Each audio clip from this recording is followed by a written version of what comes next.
feel good, I knew I would. It's amazing, I've wanted this for so long. Now the deed has been done, we shall rise with the sun, spend our time as one.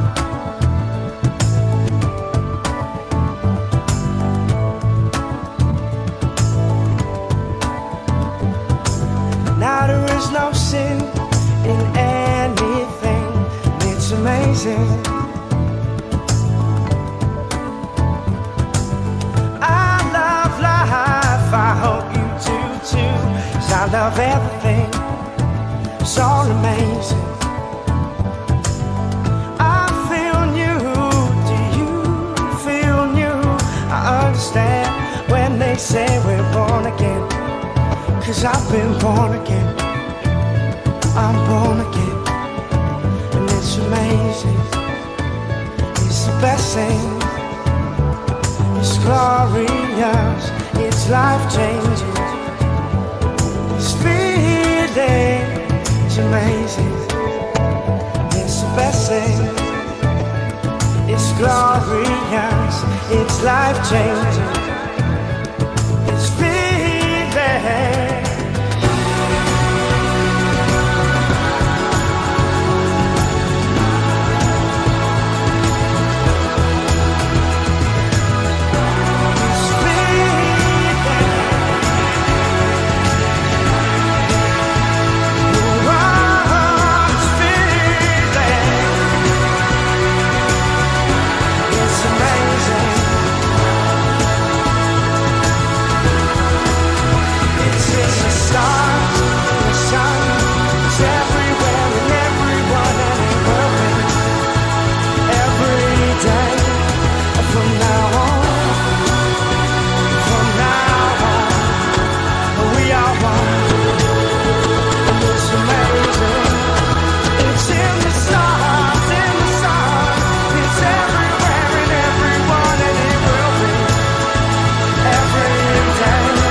Live. Hi everyone, thanks for tuning in. Don't forget to like and share us.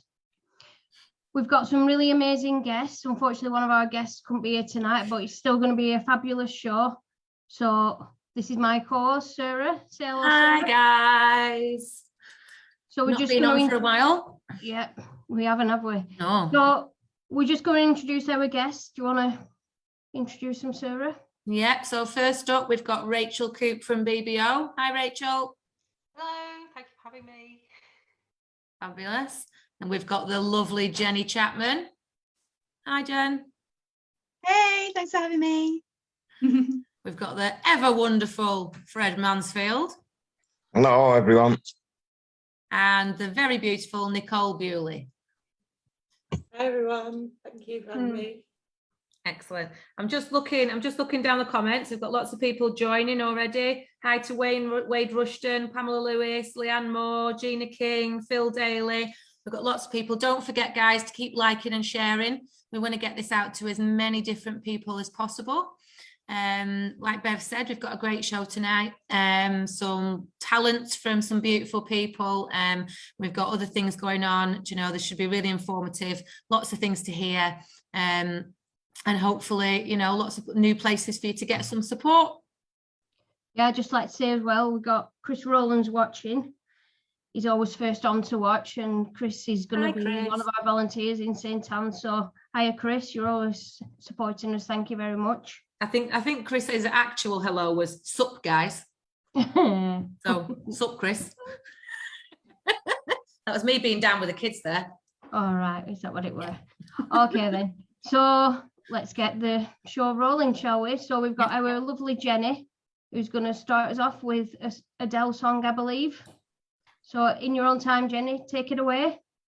Cheers, thank you very much. Yeah, so this is the new Adele song, Easy on Me. I literally started learning it yesterday, so there's a strong potential for this to go wrong, but I'll I'll try not to let that happen. I'll do my best. All right. So yeah, thank you. Okay.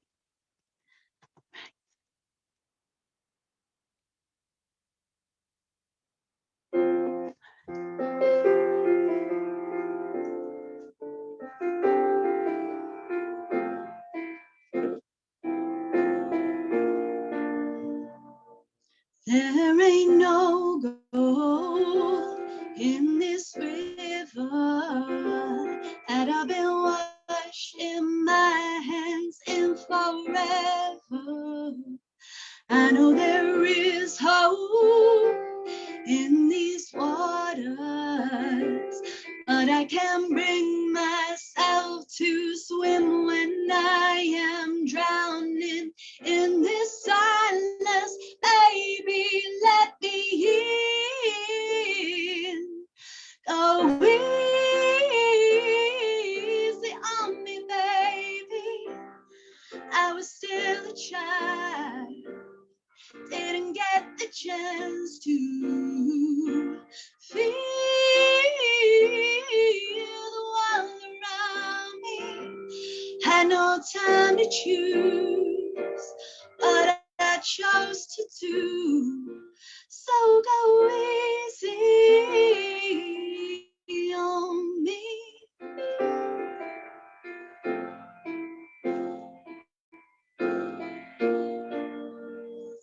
There ain't no room for things to change when we are both so deeply stuck in our ways. You can't deny how hard I tried, changed who I was so I could put you first, and I give up. Oh, easy on me, baby. I was still a child, didn't get the chance to feel all around me. Had no time to choose, but I chose to do. So go easy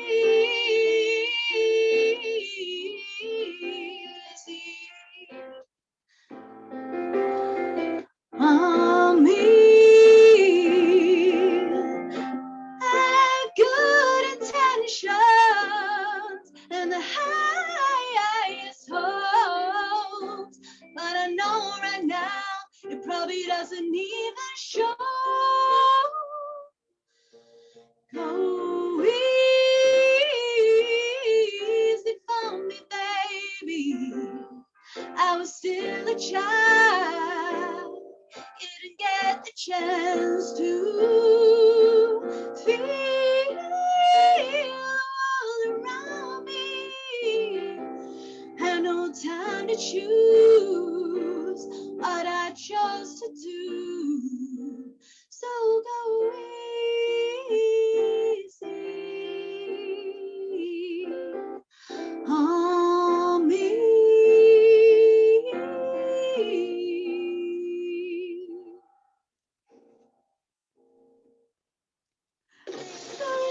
The backing track kept cutting out. Amazing, Jenny. Amazing. Oh, beautiful, Jen. Absolutely beautiful. We had the love hearts were just pouring in. Amazing voice, Leanne. Well done, Jenny, from Pamela Lewis. Beautiful, Jenny. And like I say, the love hearts are just pouring in. As always, Jen. Thank you so much. Yeah, thank you so very much. That was beautiful. Hopefully the next backing track isn't going to jump onwards and upwards. And we couldn't tell you were nervous, Jen. No, and Gina King's just said, brilliant, Jenny, smashed it, girl. Yeah. Oh, If anybody's ever been to any of our groups in the north, so if you've ever been to our Friday group or our Tuesday night group, we quite often get the karaoke out, and we always force Jen to get on the microphone, and she puts the rest of us to shame. So I've decided not except to. Fred, who is to be fair, Fred does some beautiful renditions of some songs. I'm more of a backing dancer personally, but I'm there showing my support anyway. You, Sarah, you will be in the limelight. Yeah, have well, I to might just say- take this opportunity, Sarah. Big to, recovery energy from Sarah with Absolutely. the backing dancing. I bet. Ring leader. Yeah. I'm just going to share the talent competition, I think, now that Jenny's just gone. So I know Fred's entering it, and I think Sarah and Jenny are entering it as a girl group, but I'll not give too much away. Yeah, if you basically, if you want to see us North girls kind of embarrass ourselves, and you do want to see, you know, some of my backing dancing moves, then the talent contest. So I ran it last year over Zoom when we were locked down, but we're gonna do it again. So it's a £100 prize for the winner, and then we have some other prizes. So I'll just share our post if that's all right. Yeah. So this is it. This is all you have to do is contact myself. Now I know it says to 31st of October, but I'll still take entrance for the rest of this week because you know, I've not had as many as last year. We had loads last year. I had to run about 5 eats and then the final. And the finals, it's live on Facebook and the public vote. So, you know, it's up to you who wins it. It's nothing to do with Red Rose. Yeah. Yeah. So definitely get on that. And like you said, we definitely want it to run because I've already got my outfit all ready for my entry. Like I say, me and the North girls have put a lot of planning and preparation into this. I've heard wigs have appeared and everything. So yeah, we're the ones to beat. Sorry, Fred. Yeah, so if you just contact me, you can either message me on Facebook, it's Bev or Rose, or you can just send me an email, which is bev@redroserecovery.org.uk, and I'll put you in, and then you just have to send me a recording of yourself, and then we'll put them on for a live final for public to vote. So just and it's a good prize as well. Like I said, there is £100 prize to the first person, winner. And it will be lots of fun, guys, so get involved. Okay. Right, who have we got up next? Let's have a see. Right, so we've got the lovely Rachel Coop from BBO. So I wasn't really aware of what BBO did. And I met Rachel on another meeting, and me and her got together, had a chat, and they do some amazing things and some amazing work. So Rachel has kindly agreed to come on and share with everybody what those guys do there. So hopefully you'll find out some new information. Hi, Rachel. Hello, thank you very much. Yeah, I'm always happy to talk about what we do because I think it's really good work. Am I able to share the screen now? Didn't want to jump in there and do it. So you should be able to share it, Rachel. Okay, so I'll introduce myself first while you can see me. So my name's Rachel Coop. Don't worry, everybody pronounces it wrong. I work for Cellnet, which is the Social Enterprise Lancashire Network, and my role is the engagement lead for the 3 Building Better Opportunities projects for Lancashire. And hopefully now I will be able to show you my slideshow share. Right, hopefully you can see what I can see if I just minimize you there. Are you able to see the screen? Just somebody tell me yes. Well, I'll just go ahead and hope you can see that anyway. So yeah, Building Better Opportunities. Yeah, we can see. Oh, thank you. It's always a bit unnerving when you're just kind of talking to yourself, because now obviously I can't see you. So we are funded by the National Lottery Community Fund and the European Social Fund. So what that means is that the service is funded, so it's free to the end user, so it's free to use. Cellnet, that's my company up the top left. And we have 3 projects that come under this Building Better Opportunities programme. And our projects are Age of Opportunity, which is for the over 50s, Invest in Youth for age 15 to 24, and Changing Futures for all ages over 16. And what all 3 projects do is they are about working with out-of-work people to bring them closer to the labour market. So it might not apply to you, obviously it's for out-of-work people, but it might apply to somebody you know. So I hope that it's informative. And who we work with is anyone in Lancashire. because we deliver the project Lancashire wide. That's all 14 boroughs, including Blackpool, which sometimes get left out. And it's specifically those most disengaged, furthest away from the labour market. And because of barriers that they've got, they might be at risk of exclusion from participating in either work or training or education. So that's who we're aiming to help. You don't have to be on benefits or be unemployed, you can be economically inactive. So to talk about the first one, started in August 2016. This is targeting age 15 to 24 people at risk of becoming NEET, not in education, employment or training. And so we identified that as a group who sometimes lack the work experience because they might not have worked. So we might take people 15, 16, 17 who are not in college or school. Maybe they've been excluded, maybe they've got anxiety.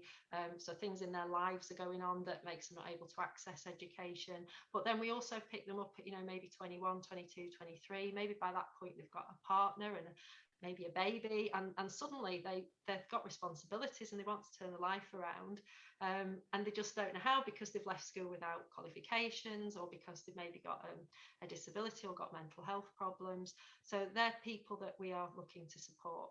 The second project was for the over 50s. That group faces some sorts of discrimination, some issues where they might be less likely to be able to access digital searches for things like jobs and what have you. That age group tends to be a little bit more interested in self-employment, so we can help with that as well. And also they often have gaps, or they are unable to do the thing that they were trained for. They might have done a job for 20, 30 years, and now through ill health or just through changes, they can't do that anymore.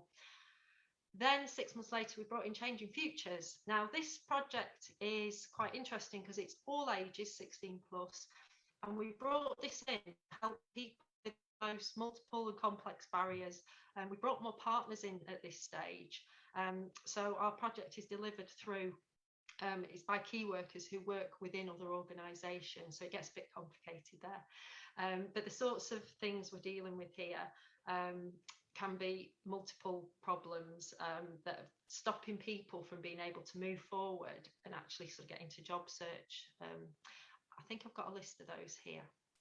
So these are the sorts of things, actually in all three projects, these are the sorts of things that we're looking at. I think underlying it, if people were asked at the beginning to sort of tick what the barriers are, I think underlying it, about 95% of people would say a lack of confidence or low self-esteem. And often mental health is a big thing as well, because they might have other things, but then it results in poor mental health. So we have people that are ex-offenders, we have people that are coming out of addiction, we have people that are fleeing domestic violence. We've just took on 10 refugees over in the Fylde. So this isn't an exhaustive list. So we talk about people at risk of discrimination from all sorts of different things. And people, as a result of losing the jobs, can get into debt. They can have a lot of money management worries. They don't know how to budget, or they aren't accessing the correct benefits, or they might have housing difficulties, be at risk of losing their homes. So it's all sorts of things that this is what we give them. So within the project, we are funded for quite a wide range of things that we can provide. But in the immediate, when they first come on, it's often not the case that they're thinking about, sorting out a CV and getting a job interview. That can be the last thing on the list. There are a lot of employability schemes out there. We work with them, we talk to other people, so we know what else is out there, and so we try and make people aware of what we're offering, and the people that we work with tend to be a bit further away. So first of all, we might have to send them for some emotional mental health and well-being. That's just low-level stuff. I think we provide within the project about 8 to 10 sessions, and they can go for that if they want, if that's appropriate. Things like sleep, anxiety, low mood, that sort of thing. Another thing that we have within the project is financial capability, and that's provided by one of our partners. It's actually provided by Shelter at the moment, and that's for things like debt, benefits, budgeting, housing. They can get advice on those sorts of things, and we can help them with that.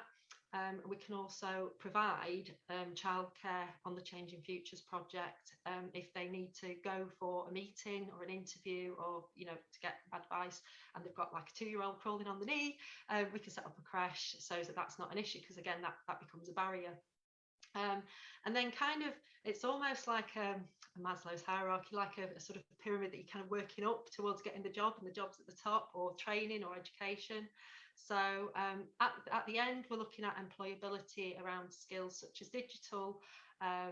We're looking at getting them into things. So it might be that it isn't for them to start work. It might be that they're just not confident enough, or they need some experience. So we look at talking to employers around finding volunteering opportunities, around finding work experience for them, whatever's suitable for them. So the project's delivered through one-to-one. You'd have a one-to-one key worker, and they would sit down with you and say, right, who are you? What do you like? What's your skills? What are you interested in? What do you want to achieve? And they set small manageable goals, sort of steps towards achieving what you ultimately want to achieve. And there's no rush. It's at your own pace. And you could be on the project for 6 months, 12 months or more. So there's no kind of rush. We're not pushing you to do anything. And you have your one-to-one key worker throughout that. But if you want, you can be referred for these other services that I'm saying here. If you're on the over 50s project, we provide digital skills. But to be honest, there's lots of funded digital skills out there as well. Let's carry on. I'll just talk about some of our successes. I thought these were models when I first started. I've only been enrolled for about 7 months. And that these are all people involved in our projects. So they're either delivery partners, or they are people that have had success stories. So I'm just going to talk about a couple of those, because it's all very well me chatting away about what we do, but it's really nice to see somebody that's actually been through it. So I'll focus on 2. This one's Eloise. So she was 19 and struggled with anxiety because she'd had a challenging home life. She lived in Burnley, and with her childhood, she'd been raised on army bases. That meant many moves. She'd been bullied, and then her parents' marriage had broken down. She'd also experienced bereavements. She did finish school, but she had to quit college due to stress and anxiety. She had to manage her parents' substance misuse, hostile relationships, growing up quickly. So there was a lot of kind of trauma in her childhood, which led to self-harm, struggles with anxiety, depression, and low self-confidence. When she left school, she didn't have work experience, and she had nothing to put on a CV. Oops, I think I've gone ahead there. Right, so I'm just going to talk about what happened to her. So she signed up with the Invest in Youth project, which was the 15 to 24 age group one. She got support from a key worker. And she was able to open up to the key worker about problems at home and what was holding her back.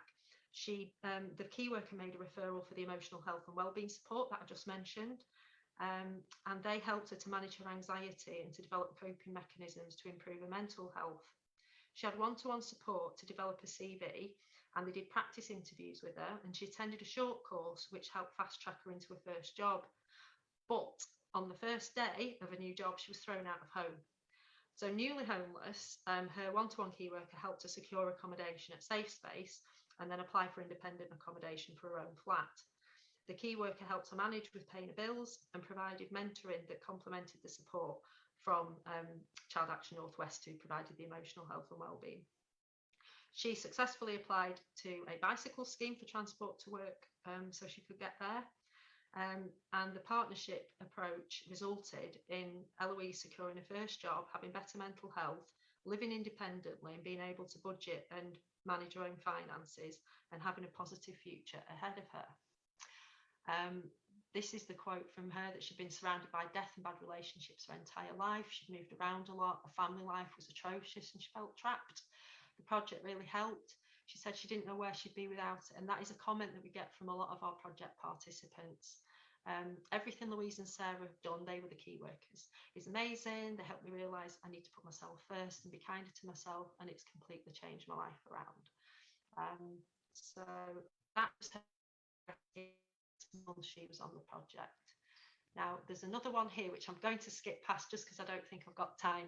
But this was Susan. She actually was a success story because she became a TA, and that was on our Age of Opportunity project. So again, you can see she was with us for 6 months, and she did end up getting a job as a TA at the end of it. But I'm just going to skip on to Stefan. So that's another good story.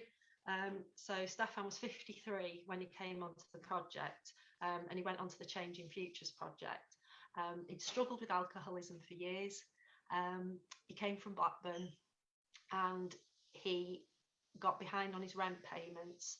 When he came to us, he was at risk of eviction and homelessness. He'd been unemployed for 2.5 years, and he wasn't in receipt of benefits, so he was struggling to manage his finances.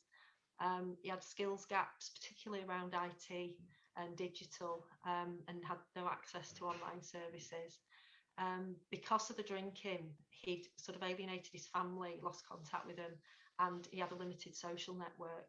So he had low confidence, poor well-being, and he just wasn't leading a productive life. Sometimes people just lack structure in the day. And when he came to us, he was at risk of homelessness, with mounting debts, complex barriers to overcome in order to secure a job. He was volunteering for Thomas, which that's an acronym. It stands for Those on the Margins of Society, and they're one of the Changing Futures delivery partners. And they were specialising in therapeutic and rehabilitation services for people recovering from addiction. The transformational coach James began working with him, and he tried to understand what the issues were and what he wanted from life and how to support him. Priority was to secure him affordable housing, so he didn't lose his home. And with no income, he wanted to help him access the benefits that he was actually entitled to. He just didn't know what he was entitled to. James referred Stefan to one of our delivery partners, Lancashire Women, for debt management advice and intensive support around budgeting and financial management skills to maintain his tenancy. James and Stefan developed a personal action plan together that would tackle other issues that were holding him back, and they had weekly one-to-one meetings to work on his employability skills, from something as sounds as simple as developing a structured routine, you know, about setting your alarm, getting up and getting yourself into a routine, to using computers and confidence building. So then when he got increased confidence and he had the encouragement from his key worker, Stefan started to take on more responsibility in his voluntary role at Thomas at the recovery house. From furniture restoration and sales, preparing and cooking meals for homeless service users and customer service, he became more adept at dealing with new people, which caused him anxiety in the past. He developed skills in assisting others at risk of losing their lives due to overwhelming addiction to drugs, alcohol and associated homelessness, and he was providing advice and guidance, which boosted his self-worth. And when a paid position became available, he applied and he got the job. So Thomas had actually worked with Stefan for 15 months. So as you can see, some people were on the project for 6 months. He was actually on for 15 months. Although it had been a long journey, his commitment, enthusiasm and his willingness to accept guidance meant that he regained control and he transformed his life. As you can see, he said, I've really come a long way. The support has been amazing and I've worked hard to make the most of it. It's all come together and I've got this job that means the world to me. That was just some of the feedback that we had. I won't talk you through it, but it's quite impactful to say that when you hear people say that they would no longer be here if it wasn't for the support they've had. As you can see, lots of people saying more satisfied, more confident, and that they feel respected and cared for, which is nice to hear. If you are interested for yourself or for somebody else, maybe you can make referrals to us. If you already know about one of the projects, you might already know one of the delivery partners. So by all means, refer to somebody if you're already linked in. But if not, you can contact me or colleagues at CellNet, because we are the project managers. So one call to us and you've got access to all the partners. We can have a look at your age, where you live in, what your barriers are, and find which partner who's got capacity, you know, would be most appropriate for you.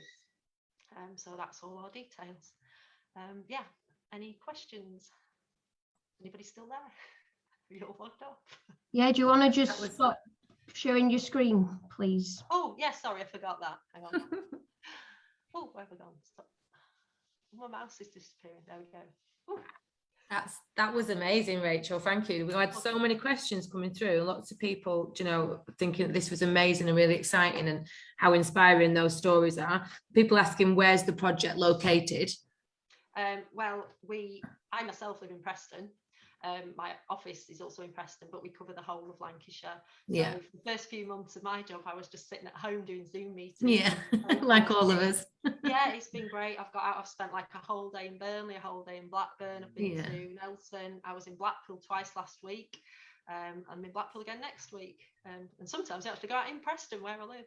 Yeah, occasionally. everywhere. Bev will Yeah, know so all about that. They wouldn't need to travel. That's the important thing. If people wondered about traveling, the key worker would go out and meet you where you are. Oh, that's brilliant. That's really interesting. Yeah, so it's some are based in places, yeah, like a community centre or something like that, and you could go there. But some of them just cover like county-wide for us and send their key workers out to meet them. Amazing. Do you know what? This is why I love doing this stuff, because, you know, doing this job that I do at Red Rose, you know, I get to meet so many different people, and there's so many things out there that I just didn't know were there for the community. Do you know, like I would never have known, you know, that this service was here. Do you know, I've got a child and stuff, do you know, that might have struggled at school, or, you know, that sort of thing. I would never have known, do you know, that there was a project like that, do you know, that he could have, that probably would have benefited him, do you know. And like we were saying there with the over 50s, you know, it's the sort of thing I suppose that people don't think about. You know, you can get ill health and all that sort of stuff, and maybe the job that you've done for, you know, your entire life, you're just not able to do anymore. You know, technology moves on. You know, there are all these different things out there and all these different barriers. And I think us, especially, you know, coming from places of addiction or alcoholism, you know, and I think a lot of, you know, people that, you know, Red Rose people anyway, you know, that are watching this, I think will probably really identify with that. You know, and we are kind of a lot of the time on the fringes of society, you know, and it can be really, really difficult to overcome some of these barriers, you know, and it's really nice to know that there's a place that people can go, you know, that can sort of treat, you know, send them off in the right direction, you know, for all this. So we're really excited to be working alongside you as well, Rachel. Oh, thank you. Yeah, interesting that I didn't know about it. I came to it. I set up a voluntary group to teach adults to read called Reading in Preston. So that's nothing to do with BBO, but I'm going to put a shout out if you're in Preston, do it. You can't read, get in touch with Read Easy Preston. We're on Facebook as well. And I came across Cellnet and thought they were a mobile phone company. And then they had to explain building better opportunities, and I'm like, well, where does all the money come from? And then I realised they were funded. And then I met all the partners, and I'm like, so I don't get it. There's all these different partners. So there are organisations like Lancashire Mind, Lancashire Women, Recycling Lives, a good one. They're brilliant organisation that work with ex-offenders. Renaissance in Blackpool, they used to be called Drugline. They work with you know, people coming out of addiction and what have you. And then we've got housing associations like Places for People, Calico, Progress and Community Gateway. There's 4 of them, and they're all partners. So the people are fully funded by our project that work. You know, there's just like a few people that are funded by us but work for them. And so some people come to us through the partner, you know, the housing association. And some people come to us through me going out there, raising awareness with people like yourselves and saying, can you tell the people that you're supporting that we exist, so that they can find us, because you know, otherwise they just wouldn't know. You know, and that's what it's about. You know, like I say, we you know, we come into projects like this, you know, in places like Red Rose, you know, we've just so many complex issues. You know, it's never a one size fits all, you know, and I think a lot of the time I think it needs, you know, a sort of 3-pronged approach. You know, it needs sort of help from, not everywhere, you know, can do everything, and it's really great to know where to send people for the help, you know, and really great to know, you know, that we can build relationships with these other places, you know, so that we can refer in. So Rachel did give your details there of, you know, of how to refer into her and how to get in touch with her, but you know, we can get in touch with Rachel as well, you know, so if you want, if you missed any of that, you know, and you do want to get in touch with Rachel, you want to hear more about what they do, you know, you can give any of us at Red Rose a little tinkle or a little message, you know, and we can put you straight in touch with Rachel as well. Yeah, and I'll put them on our Lancashire User Forum page as well, Rachel. If you just send it all to Sarah, and I'll put it on our page. Brilliant. So but like Sarah said, if you want to just contact us and we'll just pass you on, that's fine as well. So amazing. Thank you, Rachel. Yeah, thank you very much. Okay, so we're just going to move on to Fred. I've just got a message for him. Looking good, Frederick, Pete said to you. So, Peter Yarwood. There you go, Fred. Fred's surrounded by all the women tonight. That's how he likes it. Life, innit? So, Fred's going to read us one of his own. I am, yeah. Yeah, all right, I'll hand you. Right, this one's called Portrait of a Homeless Addict. Some like to sit and beg and hope to make some money fast. Let's look through a passer's-by's eyes, see what they see while walking past. Usually unkempt and unshaven, wearing clothes that look like rags. Ready if you stop and talk to give you one of their blags. Each and every one of them all have their tales to tell. While we're being honest, they all have that homeless smell. Then there is the other type, the ones who think they're funny. All they really want to do is to get their hands on your money. Then there are the tearjerkers who at a whim can cry. No wonder some hurry past. I bet you if they could, they'd fly. Then there are the battlers sat there all black and blue, hoping to get sympathy vote to get some money out of you. So now I have explained it. One thing I think we'll all agree, it's only when they ask for help can they truly be set free.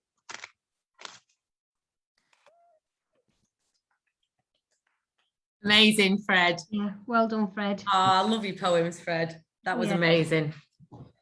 We've got lots of people saying such a good creative poem. Honestly, you amaze me, Fred. You really, really do. I love it. Fred's one of our great volunteers, and he's always coming into groups with a new poem and stuff, and makes some of us cry sometimes, laugh other times. It's yeah, amazing. Thank you, Fred. We're going to have another one from Fred a bit later, aren't we, Sarah? Yeah. So stay Lots of tuned people in. say, well done, Frederick. You're using your Sunday name there, Fred. You must be in trouble. Very heartfelt. That was beautiful. Amazing. Okay, thanks, Fred. We'll be back to you in in a minute or two. Okay, so I think we should have another song due, Sarah. Yeah, I agree. Yeah, so I'm going to pass you over to Jenny again. Me again, thank you. Thanks, Fred. Thanks for giving me such a tough act to follow. I've played through my backing track during the last bit, so I'm hoping that that's like ironed out any jumps. Yeah, so hopefully this will be plain sailing. Although now I've said that, I've probably jinxed it. All right. So this is Falling by Alicia Keys. Okay.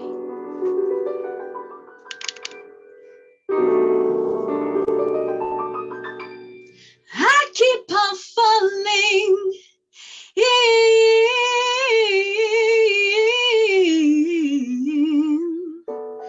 another love with you. Sometimes I love you, sometimes you make me blue. Sometimes I feel good, at times I feel used. Loving you, darling, got me so confused. I keep on falling in and out of love with you. I never loved someone way that I love with you. I never felt this way. How do you give me so much pleasure, cause me so much pain? Just when I think I take it more than would a fool, I stop falling like in love with you. I keep on falling in and out of love with you. I never loved someone way that I love you. I'm falling have falling.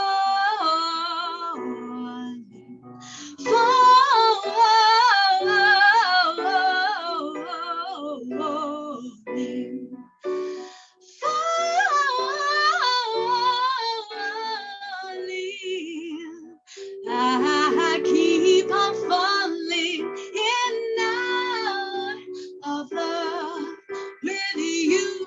I never lost someone way that I love you.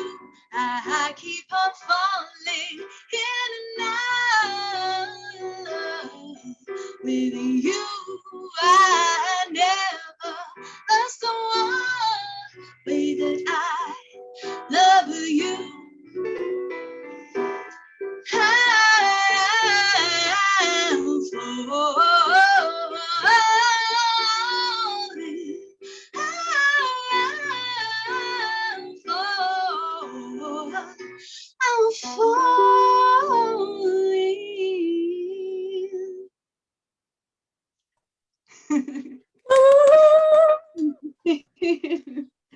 I'm Well done, Jen. Well done, Jenny. Oh, I almost forgot to come back on screen then. I was in my own little world. I know. You like that, Jenny? Oh, we've got lots of people. You're smashing it. Well done. Amazing. Yes, I love this song. Yes, go for it, Jenny. Lots of hearts. I tell people to please keep liking and sharing. We want to get this out to as many people as possible. Jen, that was beautiful. Thank you so I much. mean, a little trance there I was. A little sing song to myself. Yeah. I should have unmuted you, Sarah, in the middle of Jenny's song. Oh no, you shouldn't have done that. I was giving it all this.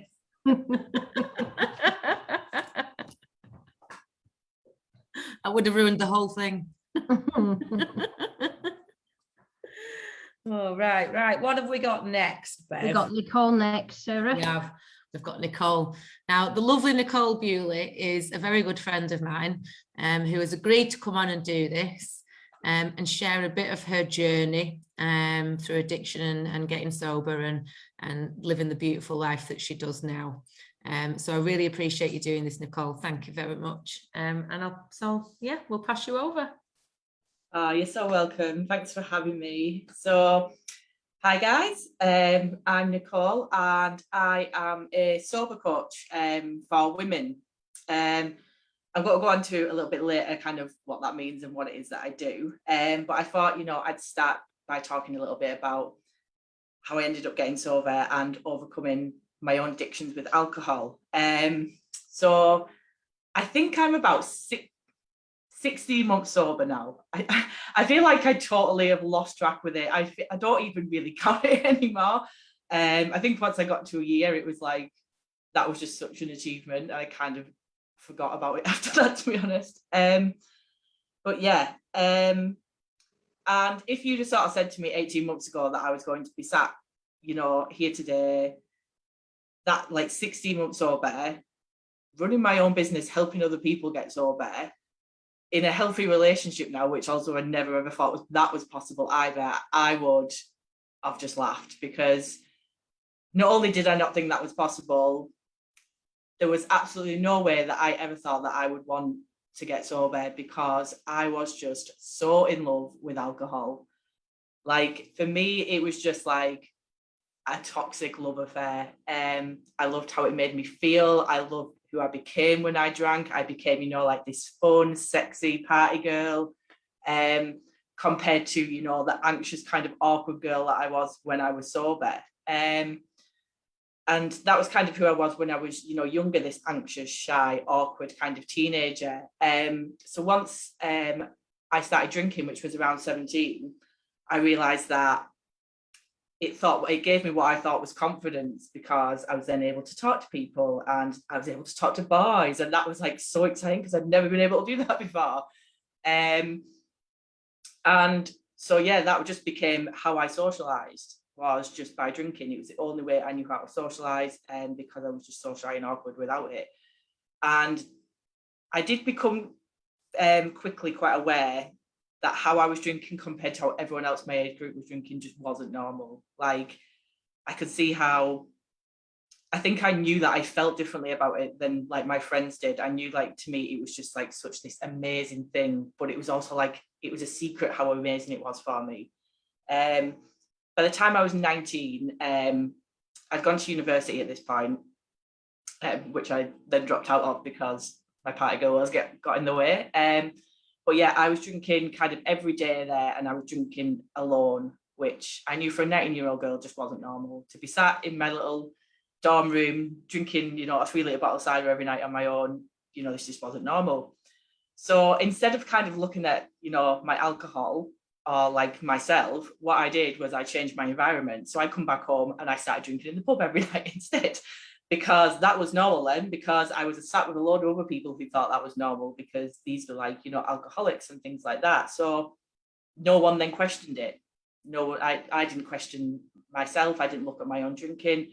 I then, throughout my 20s, I formed friendship groups with people who were, you know, into partying and drugs and things like that, just because it didn't make me look at myself, and it didn't make me question it. And whenever I did start to question my drinking, I would always compare it to somebody else's and be like, well, I'm not that bad because I don't drink every day like so and so, or I can't be that bad because I still got to work. You know, I'm not sat on a park bench, you know, with a kind of special brew. I still got to work, so, you know, it's not a problem.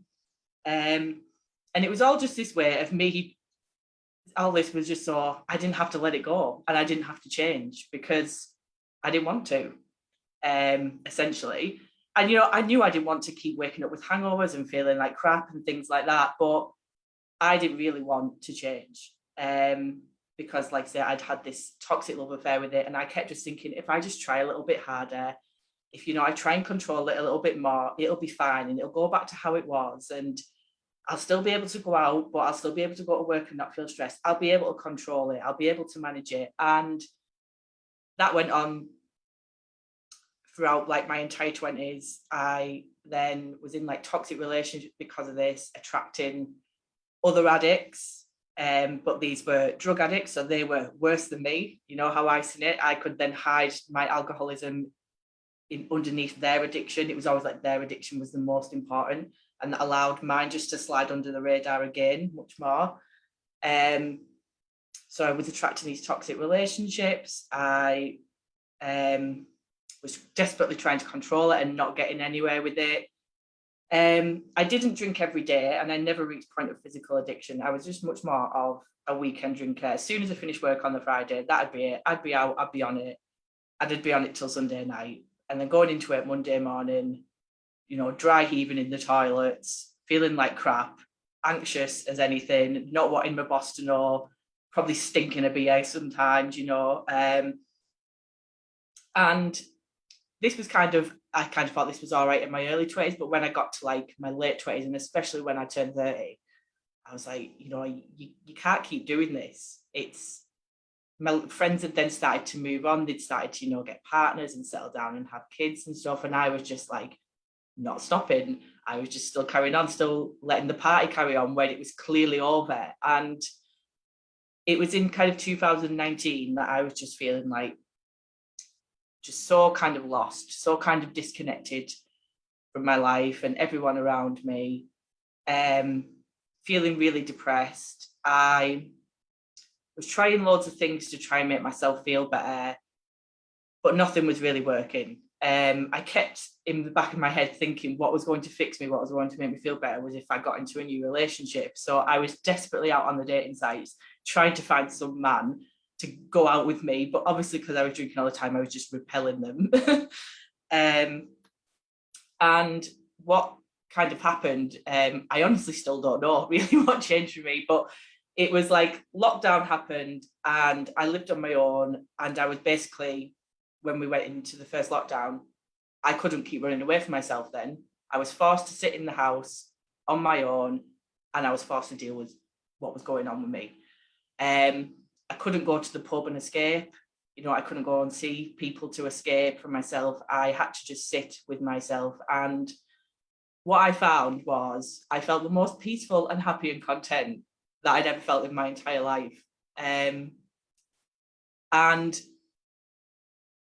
just stopped wanting to drink. It was weird. It was like, because I just found that inner peace just from not being so distracted by the outside world all the time, it forced me to go inwards. And as I started to go inwards and do like healing work, the desire to drink just slowly started to leave. I was doing some other stuff at the time. Like I signed up to work with a coach around my relationships who started to really guide me to do this inner work around that. And when I started to look at my relationships with men, this then became, it was very, I'm not sure what the word is. They were very similar. My relationships to how I felt about men was how I felt about alcohol. You know, I loved the way alcohol made me feel. Like I loved the way men made me feel. I loved the way, you know, like who I was when I was with a man and who I was when I drank. And that's when I really started to look into this relationship with alcohol and how it was really affecting my life. I started to notice patterns like they say, like everyone around me were all, words I'd used to describe them was always big drinker, drug addict. You know, these were all my friends and the closest people to me. And it's like, never realized that, you know, that was what was going on. And then, so as I was starting to do this healing work and change, like I said, the desire to drink was just going because I was just feeling so much better within myself. But I didn't really know how to lead a sober life.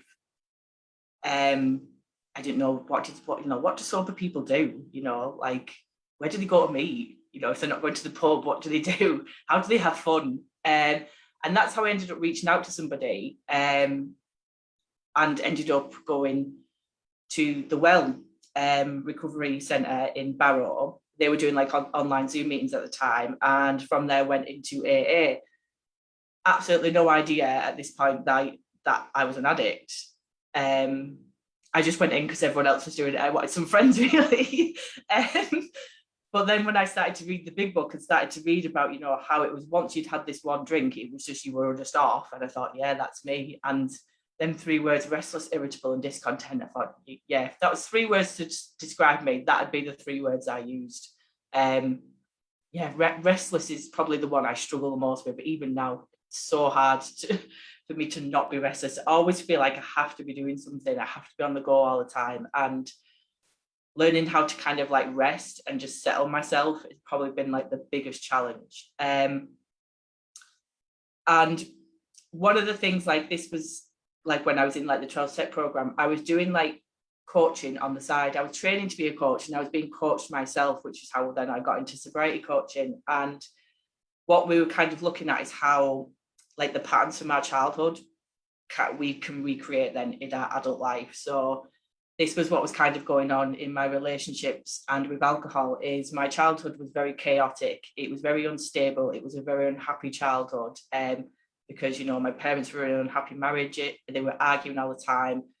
There was addiction in my childhood. My dad was always going out drinking and my mum was staying at home depressed, taking painkillers all the time. And that was just what I knew to be normal. That chaos, that drama, that instability just felt normal to me. So when I became an adult, this was essentially what I was recreating with alcohol and men. It was this drama, this chaos.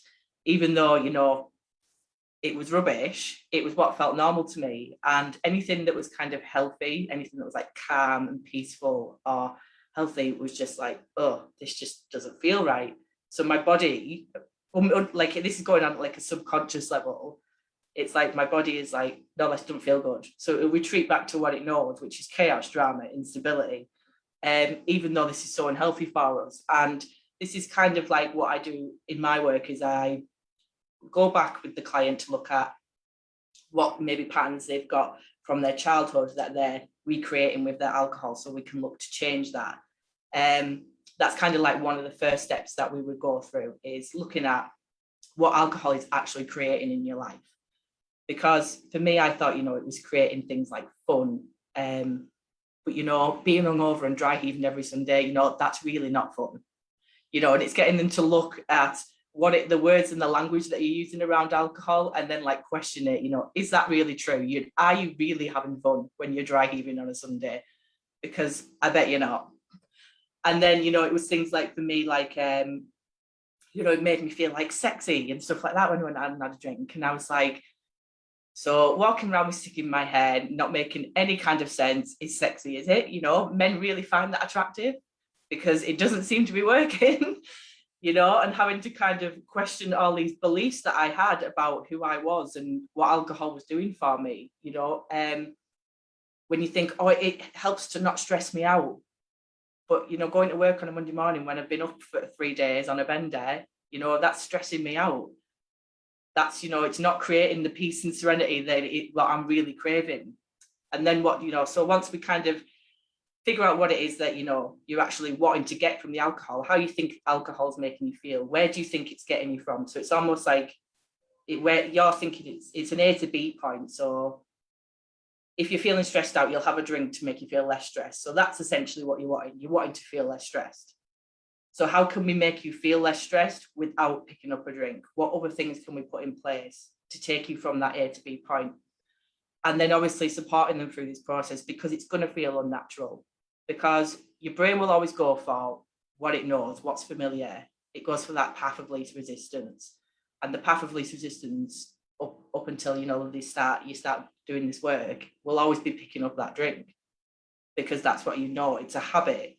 As much as it is, you know, an addiction, there is still that habit of picking it up, and that's what your brain will automatically go to. And so in like my coaching will help to create new habits that are much more healthy and are going to get them from where they want to be. Yeah. I kind of feel like I've just come to an abrupt stop there, but I feel like there's nothing else to come.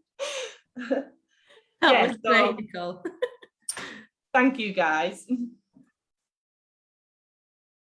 Brilliant. Yeah, thanks a lot. I couldn't find my mute button then. Yeah, thanks, Nicole.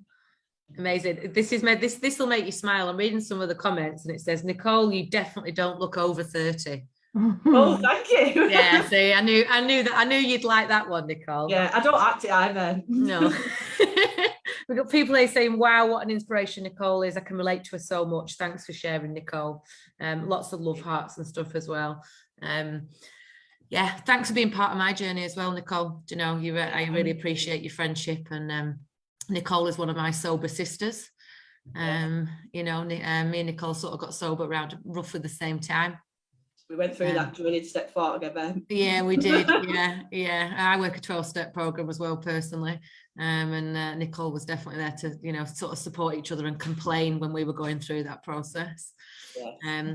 But I like how you talked about that. You know, I totally identify. You know, you know, you hang on, don't you, so long to those addictions, thinking, you know, this is what I need. Like, it's giving me something. You know, this is helping me to live life. But actually, when you break it down, you know, I thought I was never going to have any fun anymore, you know, stopping drinking. And actually, when I really looked at it, everyone feels that, don't they? I think that crosses everyone's mind. Well, yeah, but you know what? I wasn't having any fun. Yeah, no, what am I going to do? You're still holding on to that belief that it's fun, even when it stopped being a long time ago. Yeah, that made me laugh there when you saying, you know, the dry heaving on a Monday morning at work. It's not fun. And you're right, it's really not pleasurable. No.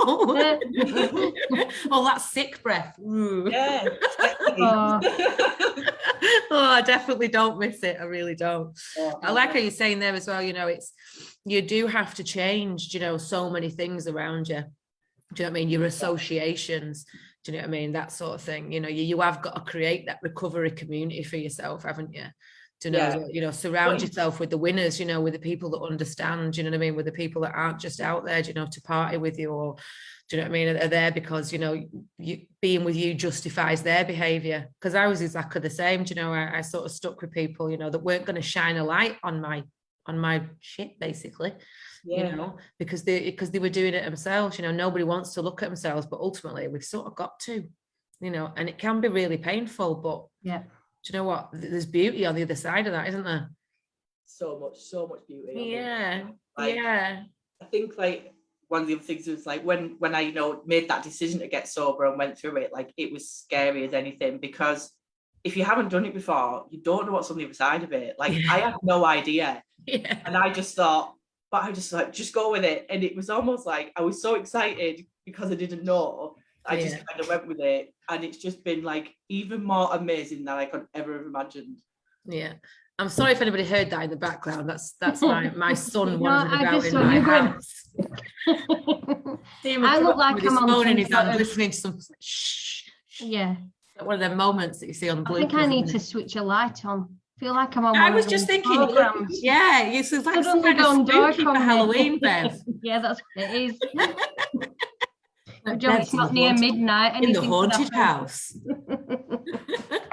I'll go and switch it on in a minute. Yeah, yeah, absolutely. No, but yeah, with this recovery community and stuff, you know, and this, I think, you know, that's why I love working at Red Rose, you know, because that ultimately is what we're trying to do, you know, is help people create that recovery community for themselves, you know, and it is so important, you know, we can't do this stuff by ourselves, you know, we really can't. Reach out, it wouldn't have happened if I didn't reach out and end up going to that group, you know, even though I didn't stay in AA and things like that. I know if we wouldn't have got sober without it and meeting other people, it wouldn't have happened.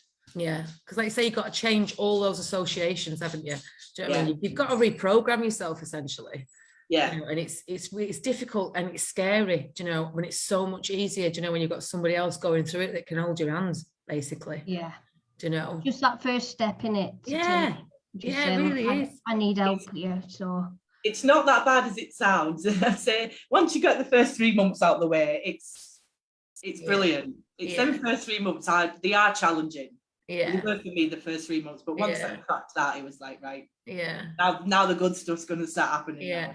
And I tell you what, if anybody ever thinks, you know, that being sober is going to be boring, you just need to take a look at Nicole's Facebook. See that girl dancing around campfires and all sorts of stuff.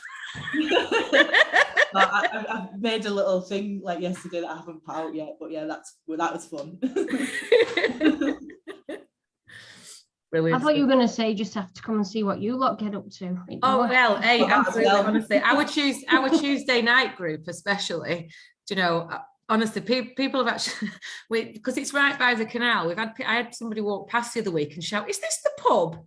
And I was like, no, this is not the pub, because all you can hear is us singing and laughing, you know, people dancing. Do you know what I mean? We've got a pill competition going on. We've got quizzes going on.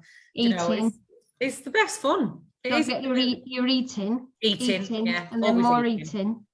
Yeah, I'm always eating. While we're on that, actually, as well, I will just say, I want to give a big shout out to Eat Indian in Lancaster, who every single week, those guys are amazing in there, and every week they donate to us. You know, and there's always so much food that they give. You know, it's a completely charitable thing that they do.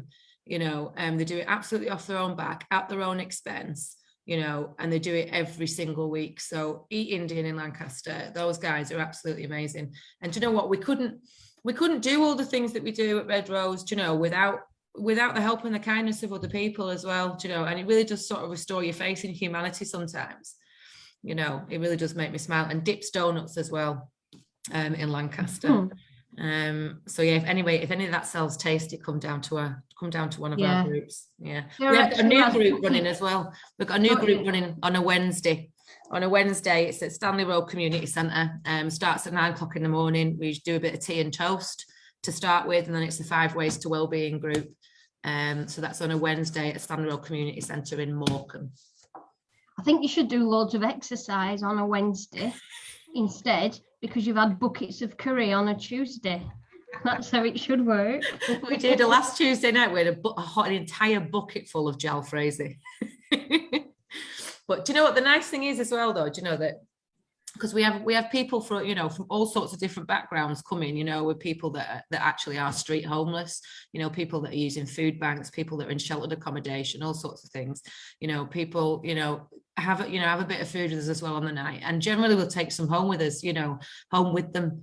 Do you know what I mean? So it's not just that you know the guys that eat Indian, you know, it's not just that they donate to groups, you know, it's the, you know, the feeding the other people at the houses as well, do you know, even the people that aren't able to attend the groups. So yes, it's a really great thing that they do. And anyone's welcome to any of our groups. So if you just want to go onto our website, which is www.redroserecovery.org.uk, and on the tab it says get involved. If you look at our what's on calendar, then you know, you can just have a look on what's going on and just pop in. They'll make you more than welcome. Yeah, okay. Bev, honestly, I'm sorry, I can't take you seriously with that that colouring. I know, I felt like, shall I get up now, or is it rude just to leave the screen? You almost look like one of these old-timey photos. You better watch your back, Sarah. I know. I might appear in your living room. I don't. I'm going to have nightmares about that now. All right. Okay. So Yeah. thank you very much, Nicole. Thanks, Nicola. It's brilliant. Thank you, darling. I think we'll have another poem from Fred. Is that okay, Fred? Why not? Let's do it. I've just actually two more. The first one I do is one that I've done when I first come back to Red Rose. Yeah, it goes quite a few years have gone past. In fact, just over 2 years. And because of that COVID disease, lots of people have shed lots of tears. I suppose it's part of living life, helps keep you on your toes. Yet inside, I feel much better now because I'm back involved with Red Rose. Almost all the staff have changed. Well, that's how it has to be. But no one should feel disheartened. You still help people to break free. As anyone who goes there knows, each will help you all they can. No more not feeling masculine, living life like a proper man. And as for any females, please don't ever feel left out. They will also give you the help. Of that, there is no doubt. There is Lindsay, Chris and Sarah, each one great in their own way. Even like to have a good laugh. Is there more I need to say? There is also a few old faces, you know, our Becca and our Lee, who just love to help out people. A fact that's true, you see. So tell others to come and join us. You can walk or skip, even not. We guarantee you will enjoy it. It's a place where the fun don't stop. Most of the time, Ali is busy on his laptop, sat at the back. Don't let that try to fool you. He always likes to have a good crack. What I really love to do is all I can to keep myself busy. As when your brain is focused on that, with no worries, it won't ever go dizzy. The reason I like Red Road the most, out of all the agencies out there, is even if you still use but want to stop, they'll still help and show that they care. As some of the other agencies are weird, I won't mention them by name. You know, they really know what recovery means. It's people's lives, not some type of game. Why don't we all sit down one day? Iron out our differences, get rid of any rage. Maybe then the success rate will go up better if we're all on the same page. Beautiful, Fred. Absolutely beautiful. And I feel like I'm famous now because I got a mention in your poem. There's the addict in me making it all about me. Yeah. Well, Do you Beautiful, say you've got another one, Fred, as well? I have, yeah. Do you want to do that now then, yeah? Yeah, I do, yeah. Go for All it. right. Can anyone explain to me why so many people die from the drug we know as alcohol, a so-called legal high? Go down to your local high street in any city or town. See how many places now sell it. It's everywhere, all around. In pubs, clubs, even supermarkets. Even in your local shop. The government get millions from tax. So the selling won't ever stop. As soon as it has got inside you and your body enjoys its taste, your brain will send the message, you must have more, make haste. And we all know once you're addicted, from the first moment that you awake, your arms, your legs and your body will shudder and then shake. It's the young ones whom I worry, as most parents would no doubt, because once they've got themselves addicted, it's so hard to get them back out. Also, why are there so many idiots that will buy it for them around? It's not hard to see they're underage, at least that's what I have found. Maybe we should start a campaign to stop them buying it at all. Place them in a proper prison, surrounded by a 100-foot wall.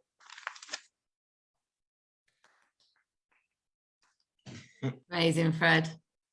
That's lovely. That was absolutely brilliant, Thank you, Fred. Fred. Fred, we've got so much, there's so many people coming here. It's so lovely. Love your poetry, Fred. Love that, Fred, Andy Bauer. So true.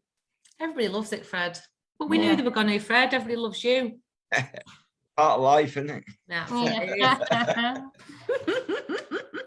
it's hard being the loved one, Fred, isn't it? Eh? It's our job. So but much to someone's live gotta down do to. it. Okay. All right, so I think it's back to our lovely Jenny. I put my light on now, so you're all right, Yeah. Sarah. You okay, Jenny? Yeah. Yeah, all good. Yeah, thanks, Bev. Yeah, I just wanted to say thank you, Fred, for those poems. I really like them, especially the last one. I think that's so true. I think there's really not enough awareness of the dangers of this legal high that we call alcohol. So I thought it was, yeah, really powerful. And I also wanted to take the opportunity to say thank you to Nicole as well for a really amazing story. I identified with a lot of it, albeit with a different substance of choice in my situation, but especially the stuff about kind of drinking or using something to try to deal with anxiety or depression or trauma. I think a lot of people who don't necessarily have the experience or knowledge don't realise how much of addiction is driven by like self-medication. So yeah, I thought it was really good. Thank you. Right. So the last song that I wanted to do, I wanted to choose something that was kind of relevant to recovery and hopefully be a little bit uplifting as well. So this is this is Alive by Sia. So yeah, I think the lyrics are really powerful.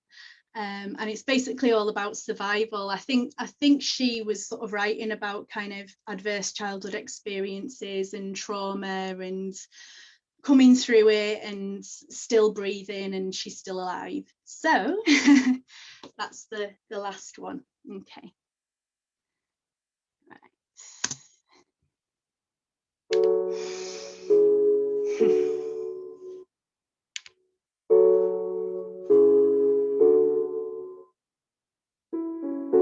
I was born in a thunderstorm.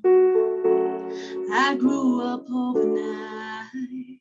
I played alone, I played on my own, but I survived. Hey, wanted everything I never had, like the love that comes with life. Now we're envy and I hated that, but I survived. Had a one-way ticket to a place where all the demons go, where the wind don't change, nothing in the ground can ever grow. No hope, just lies, and you're taught to cry in your pillow. But I survived. I'm still breathing. I'm still breathing. I'm still breathing. I'm still breathing. I'm alive. I'm alive. I'm alive. I'm alive.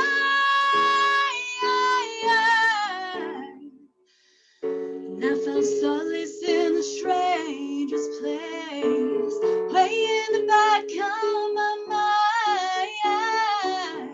I saw my life in a stranger's face, and it was mine.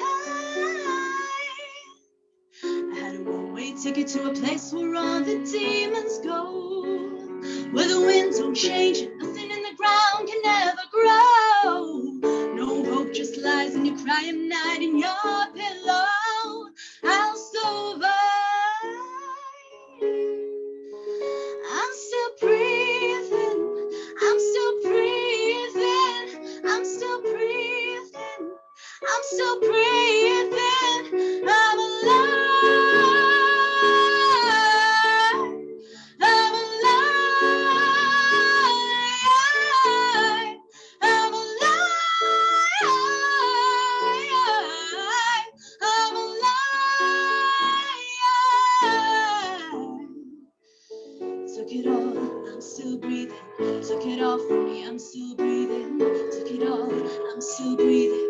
You took it all, but I'm still breathing. Took it all, I'm still breathing. Took it all from me, I'm still breathing. Took it all, I made every single mistake that you could ever possibly make. You took what I gave. You never noticed that I was in pain. Knew what you wanted, you went out and got it. Did all the things that you said that you wanted. Told you that I would never be forgotten. All in spite of you. I'm still breathing. I'm still breathing.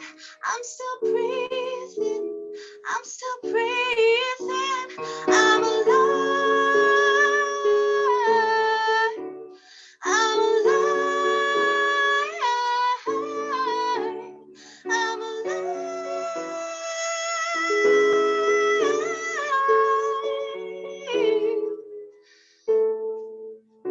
I'm alive.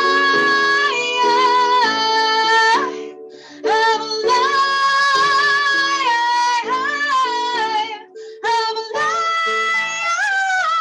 alive. I'm alive.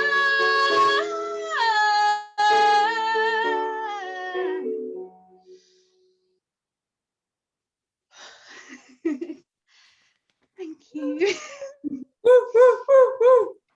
Oh, that requires a lot Beautiful. of Thank you, Jenny. Brilliant, Lots Jenny. of comments. Thank Beautiful you. song. Beautiful, Jenny. So therapeutic. Yes, Jenny.